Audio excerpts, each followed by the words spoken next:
I'm going to start throughout our talk. I'm going to go to some of my friends' questions because the first thing everybody wants to know is there a way to protect ourselves from the chemicals that they are spraying? In the short term, somewhat. In the long term, no. So let me clarify. Can we and should we attempt to chelate these metals out of our system? Yes, absolutely. How do we know those metals are there? We have lab tests from all over the globe. We have about 70 from Northern California alone. This is what started my journey down this 15-year trench of trying to expose this issue. So we know from lab tests at state-certified labs that these highly toxic heavy metals that are primary elements in climate engineering patents and operations, starting with aluminum, barium, strontium, lead, manganese, but aluminum being a primary factor, we know this material is raining down through the air column.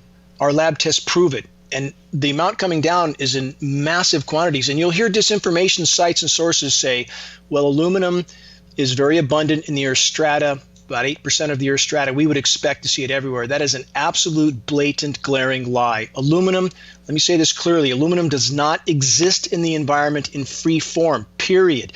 It is not bioavailable. The only way it can be coming down through our air column in free form, in bioavailable form, which means it's readily absorbed by our system and the whole web of life, the only way it can be there is if it's been mined and refined and sprayed. Period. So leading back to your original question, yes, we are being exposed to unimaginably toxic elements. They are absolutely connected to the climate engineering operations. And for example, on the West Coast, where people might say, well, it's coming from China. No, also not true.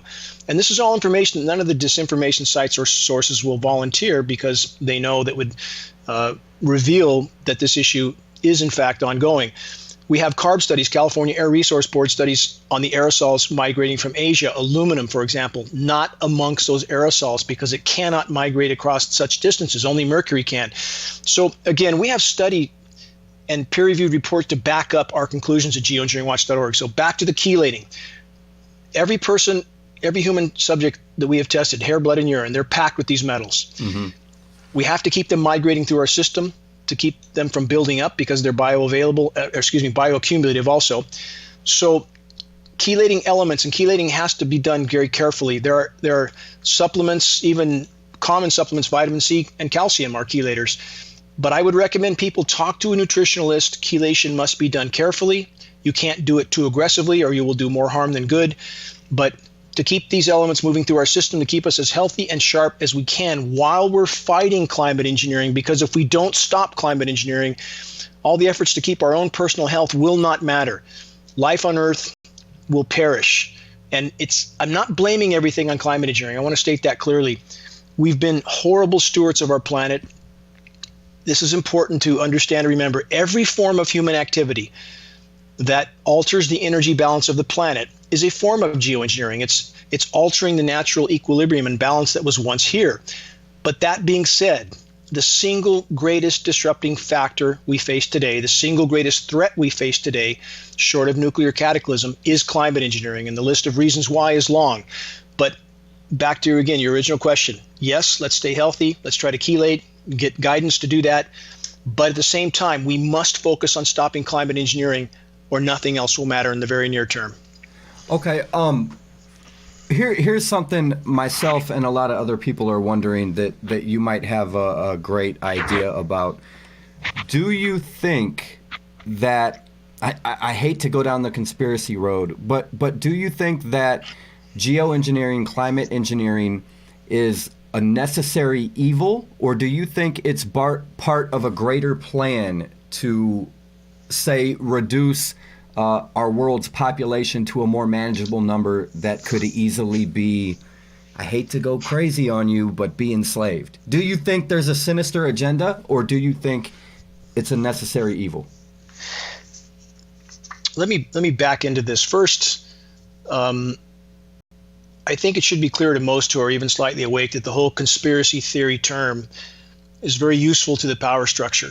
And this term is used by all disinformation sources and sites to describe any information that does not correlate with official narratives or that disputes official narratives. So that term is freely used by anyone who is there to protect official government narratives, which we know, anyone who's even slightly awake knows that the one thing we can be sure that our government does in an unimaginably prolific fashion is lie and lie and lie. So that term alone, again, I don't think we should let that bother us or scare us. About geoengineering, this is also important. It is a very, very complex scenario that's being carried out in our skies. There are many, many agendas and many layers to those agendas. So to try to answer your first question, is there anything benevolent in these programs? The answer is an absolute resounding no. No, there is no benevolence, but it's important to remember, even though these programs are ultimately about power and control with many agendas, those carrying out these programs, military members and so forth, are being told what they're doing is for the greater good. Jonathan, much like the pilots in Vietnam who sprayed their comrades on the ground with Agent Orange were told this is for the greater good, much like the soldiers that dropped depleted uranium bombs in areas where their fellow soldiers were operating, contaminating them forever, and all the civilians, same thing. They're told this is for the greater good. So back to climate engineering, primary agendas. And again, there are many more, but you have an ionizing of the atmosphere. That makes the atmosphere more electrically conductive, more conducive for various forms of communication, more conducive for over-the-horizon radar, electromagnetic pulse offense and defense. But going back to more core issues, going back to when these programs started and first fully deployed right after World War II, the coming greenhouse gas buildup, and this is not about Al Gore or carbon credits, but the damage being done to the planet. These gases don't float out into outer space. We live in a fishbowl. Yeah. They build up.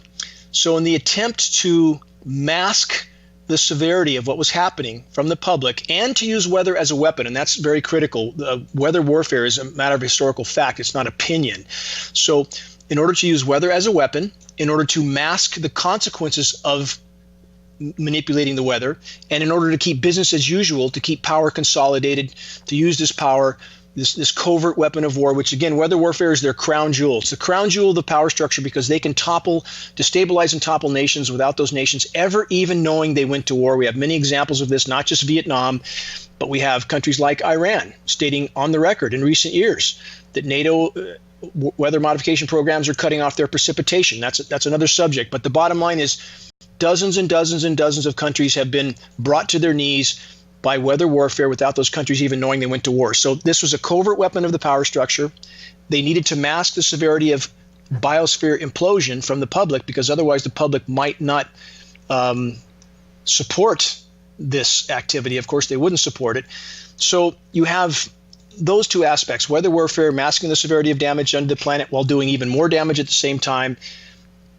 To your other question of eugenics, these elements are highly toxic. Those in power know how toxic they are. They know it affects our cognitive ability, our ability to think clearly. A population that cannot think clearly is certainly far easier to manipulate and to control. And we have former presidential advisors like Zbigniew Brzezinski stating on the record that with today's technology, before he died, this is an advisor going all the way back to President Johnson,